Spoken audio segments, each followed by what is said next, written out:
चिश्ती रहमतुल्लाह अलैहि इस्लाम का पैगाम फैलाने की नीयत से अपने कुछ मुरीदों के साथ अजमेर शरीफ के एक स्थान पर तशरीफ लाए। जिस मुकाम पर हजरत ख्वाजा मोइनुद्दीन चिश्ती रहमतुल्लाह अलैहि ने क़याम किया, वहां के करीब ही एक बड़ा तालाब था जिसे स्थानीय हिंदू लोग अनासागर कहते थे। उस दौर में इस तालाब की वसात और पवित्रता के कारण हिंदू समाज में इसका बहुत एहतराम किया जाता था। उनका यह अकीदा था कि जो शख्स दिन भर गुनाह करने के बाद इस तालाब में गौस्ल करता है, उसके तमाम गुनाह धुल जाते हैं। इसी वजह से वे इस तालाब को हमेशा दियों से सजाए रखते थे। कहा जाता है कि इस तालाब में हर रात दिए जलाने के लिए तकरीबन 3 मन तेल की जरूरत होती थी। तालाब की पवित्रता के कारण वहां सभी हिंदुओं को दाखिल होने की इजाजत नहीं थी।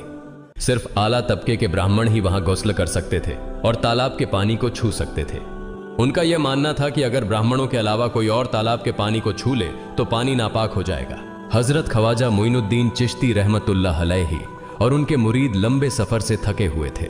कुछ देर आराम फरमाने के बाद जब नमाज का वक्त हुआ तो ख्वाजा मोइनुद्दीन चिश्ती रहमतुल्लाह अलैहि ने हजरत बख्तियार काकी रहमतुल्लाह अलैहि को अजान देने का हुक्म दिया।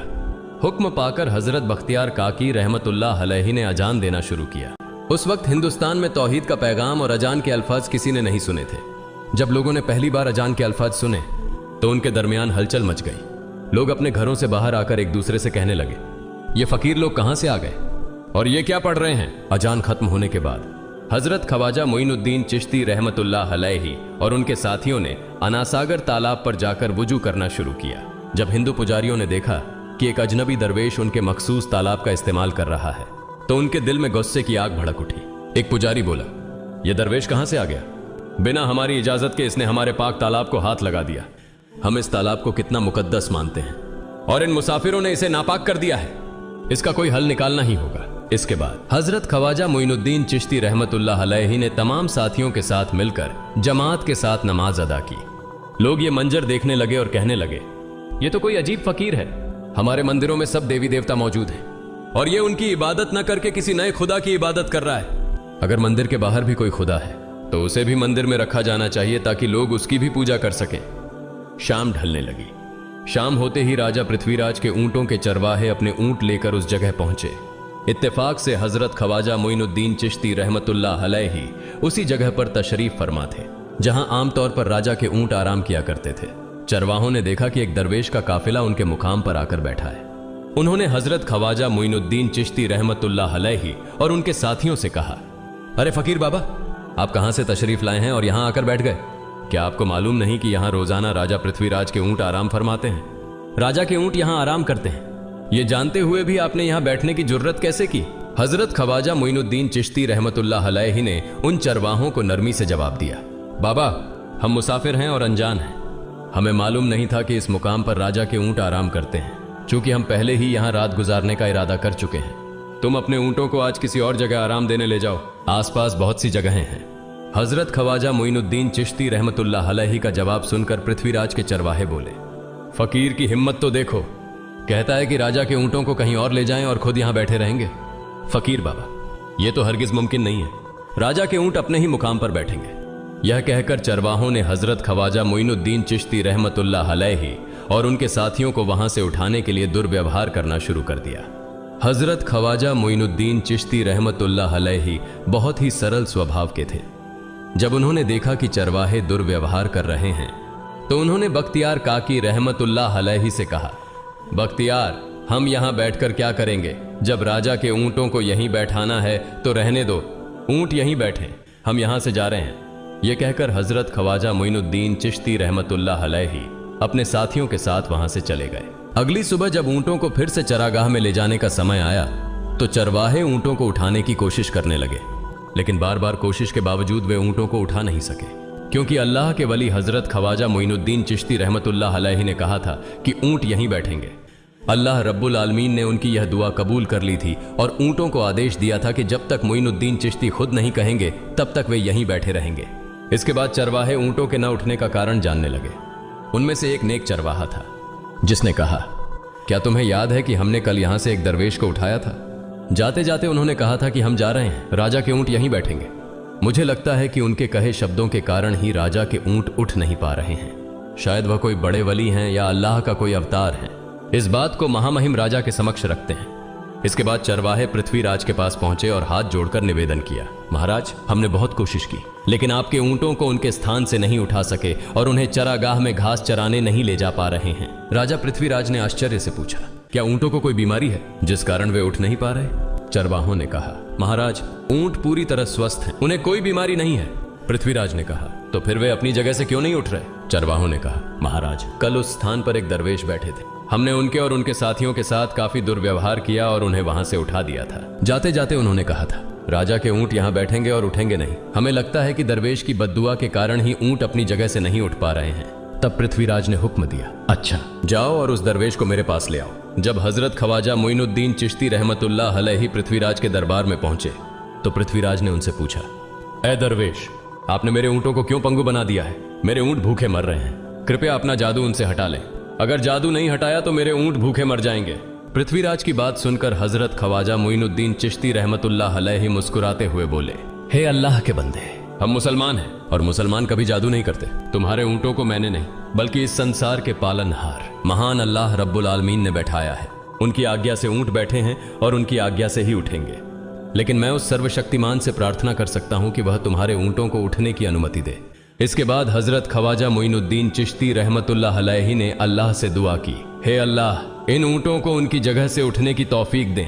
हजरत ख्वाजा मोइनुद्दीन चिश्ती रहमतुल्लाह अलैहि की दुआ करते ही चरवाहों ने देखा कि ऊंट अपनी जगह से उठकर चरागाह की ओर बढ़ने लगे। यह दृश्य देखकर चरवाहे चकित रह गए और हजरत ख्वाजा मोइनुद्दीन चिश्ती रहमतुल्लाह अलैहि की करामत की खबर पूरे अजमेर में फैल गई।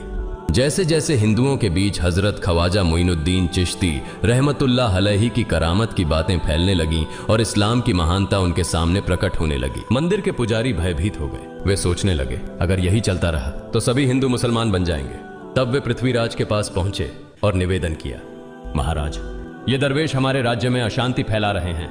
यदि आपने अभी इनका कोई उचित समाधान नहीं निकाला तो ये दरवेश सभी हिंदुओं को मुसलमान बना देंगे और तब हमारे देवताओं की पूजा करने वाला कोई नहीं बचेगा।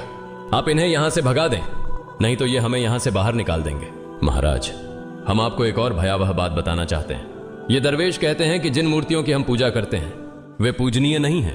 उनका कहना है कि ये केवल निर्जीव पत्थर हैं जिनमें कोई शक्ति नहीं है। ये साधारण लोगों को इस तरह की बातें बताकर भ्रमित करना चाहते हैं। सबसे आपत्तिजनक बात यह है कि ये दरवेश हर दिन 5 बार हमारे पवित्र तालाब में हाथ लगाकर उसे अपवित्र कर रहे हैं।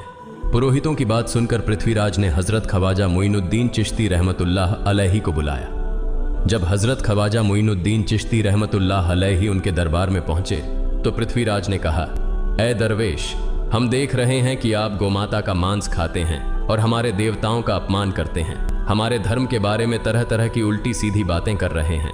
हम यह सहन नहीं कर सकते। हम यह भी देख रहे हैं कि आप हमारे पवित्र तालाब को अपने अपवित्र हाथों से खराब कर रहे हैं। आप तुरंत हमारे देश से चले जाएं। हजरत ख्वाजा मोइनुद्दीन चिश्ती रहमतुल्लाह अलैहि ने कहा, बाबा, हम लोग तो केवल वुजू करते हैं, नहाते नहीं। अगर पूरी देह के स्पर्श से आपके तालाब का पानी खराब नहीं होता है तो केवल हमारे हाथ और चेहरे के पानी से तालाब अपवित्र कैसे हो सकता है? यह सुनकर पृथ्वीराज ने कहा, वे सभी लोग हमारे धर्म के हैं जबकि तुम लोग कहीं और से आ गए हो। तुम हमारे धर्म के नहीं हो, इसलिए तुम्हारे हाथ लगाने से हमारा तालाब अपवित्र हो जाता है। तब हजरत ख्वाजा मोइनुद्दीन चिश्ती रहमतुल्लाह अलैहि ने कहा, अच्छा बाबा, हम अब आपके तालाब के पानी को हाथ नहीं लगाएंगे, लेकिन हमें पानी की जरूरत है तो हम चाहते हैं कि केवल एक बर्तन में पानी ले लें। पृथ्वीराज ने कहा, ठीक है, तुम पानी ले सकते हो, लेकिन तुम्हारा बर्तन तालाब में लगे, तुम्हारे हाथ नहीं। अगर तुम्हारे हाथ स्पर्श करें तो हम इसके खिलाफ सख्त कार्रवाई करेंगे। राजा के साथ सहमति के बाद हजरत ख्वाजा मोइनुद्दीन चिश्ती रहमतुल्लाह अलैहि ने अपने मुख्य खलीफा बख्तियार काकी रहमतुल्लाह अलैहि से कहा, बख्तियार, जाओ और राजा के तालाब से एक बर्तन में पानी ले आओ, लेकिन बहुत सावधानी से पानी लेना ताकि तुम्हारा हाथ तालाब के पानी को छू न सके। बख्तियार काकी रहमतुल्लाह अलैहि हजरत ख्वाजा मोइनुद्दीन चिश्ती रहमतुल्लाह अलैहि के आदेश का पालन करते हुए आना सागर से पानी लेने गए। उन्होंने बर्तन को तालाब में डुबोया और उनका हाथ पानी को नहीं छू सका क्योंकि चमत्कारवश पूरा तालाब एक छोटे बर्तन में समा गया। आना सागर पूरी तरह से सूख गया और उसकी तली में केवल सूखी रेत दिखाई देने लगी। जब पुरोहितों ने देखा कि उनके पवित्र तालाब में एक भी बूंद पानी नहीं बची है और वह मरुस्थल की तरह सूख गया है तो वे घबराते हुए राजा पृथ्वीराज के पास गए और बोले, महाराज, यह तो भारी संकट हो गया है। पृथ्वीराज ने पूछा, क्या हुआ? पुरोहितों ने कहा, उस दरवेश ने हमारे पूरे तालाब का पानी ले लिया है। अब हमारे पवित्र तालाब में एक बूंद भी पानी नहीं है। अगर इस तालाब में पानी नहीं होगा तो हम अपने पापों का प्रायश्चित कैसे करेंगे? दूर दूर से हजारों हिंदू लोग इस तालाब में स्नान करने आते हैं ताकि वे अपने पाप धो सकें।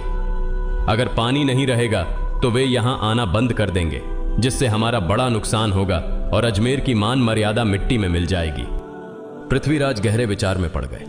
वे हजरत ख्वाजा मोइनुद्दीन चिश्ती रहमतुल्लाह अलैहि के खिलाफ कोई कठोर कदम उठाने से झिझक रहे थे, क्योंकि उन्हें आशंका थी कि अगर उन्होंने दरवेश के खिलाफ सैनिक भेजे और दरवेश ने सैनिकों पर भी जादू कर दिया तो उनकी परेशानी और बढ़ जाएगी। इसलिए उन्होंने कहा, तुम लोग जाओ और उस दरवेश को मेरे पास बुला कर लाओ।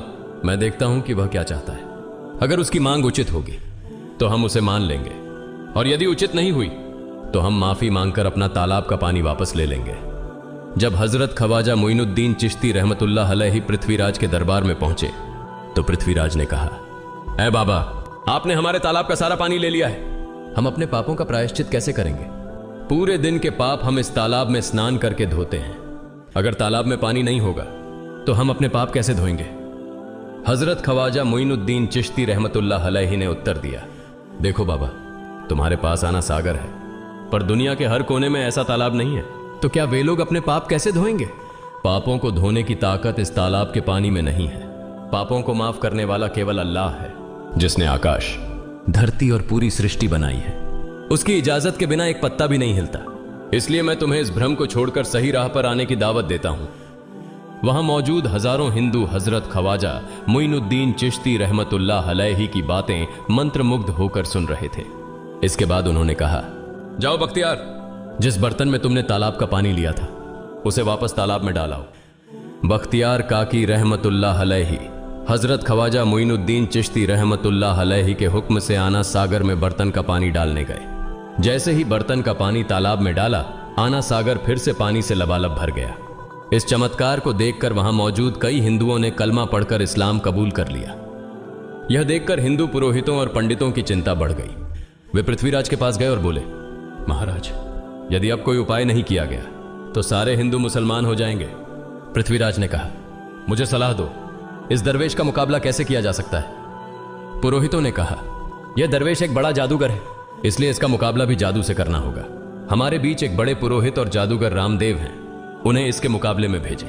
अगर वह जादू से इसे हरा सके तो हम अपने हिंदू धर्म का गौरव फिर से प्राप्त कर सकेंगे। पृथ्वीराज ने रामदेव को बुलाकर कहा, रामदेव, मैं तुम्हें इस दरवेश को जादू से हराने की जिम्मेदारी दे रहा हूं। अगर तुम उसे हरा सके तो हम अपने धर्म का गौरव फिर से पा सकेंगे। रामदेव ने पृथ्वीराज को आश्वस्त करते हुए कहा, महाराज, आप चिंता न करें, इस दरवेश को हराना मेरे लिए बहुत आसान है। मैं आपके समक्ष हमारे धर्म का गौरव वापस लाकर रहूंगा। इसके बाद रामदेव अपने साथियों के साथ हजरत ख्वाजा मोइनुद्दीन चिश्ती रहमतुल्लाह अलैहि के सामने मुकाबले के लिए पहुंचा।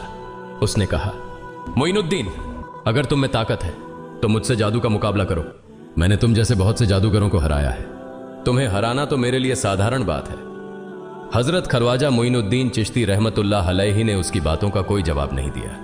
रामदेव ने देखा कि हजरत ख्वाजा मोइनुद्दीन चुप हैं, तो उसने गाली गलौज करना शुरू कर दिया। जब रामदेव अपनी हदें पार कर गया तो हजरत ख्वाजा मोइनुद्दीन ने उसकी आंखों में देखते हुए कहा, रामदेव, तू चिल्ला रहा है, लेकिन मैं तेरे माथे पर ईमान की रोशनी देख रहा हूं। हजरत ख्वाजा मोइनुद्दीन चिश्ती रहमतुल्लाह अलैहि की यह बात सुनते ही रामदेव कांपने लगा, और उसी क्षण अल्लाह रब्बुल आलमीन ने उसके दिल में ईमान की रोशनी डाल दी।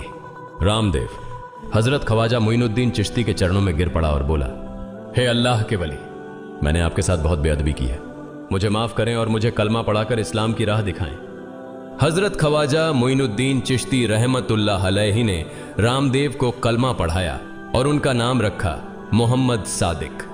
इतिहास बताता है कि बाद में रामदेव मोहम्मद सादिक के रूप में एक बड़े अल्लाह के वली बन गए। प्रिय पाठकों, सोचें, जो रामदेव हजरत ख्वाजा मोइनुद्दीन चिश्ती को पराजित करने आए थे, वही अब उनके हाथ में हाथ देकर इस्लाम की शांति की छांव में आ गए। यह अल्लाह रब्बुल आलमीन का चमत्कार और शक्ति है, जो जिसे चाहे हिदायत दे सकता है। आमीन।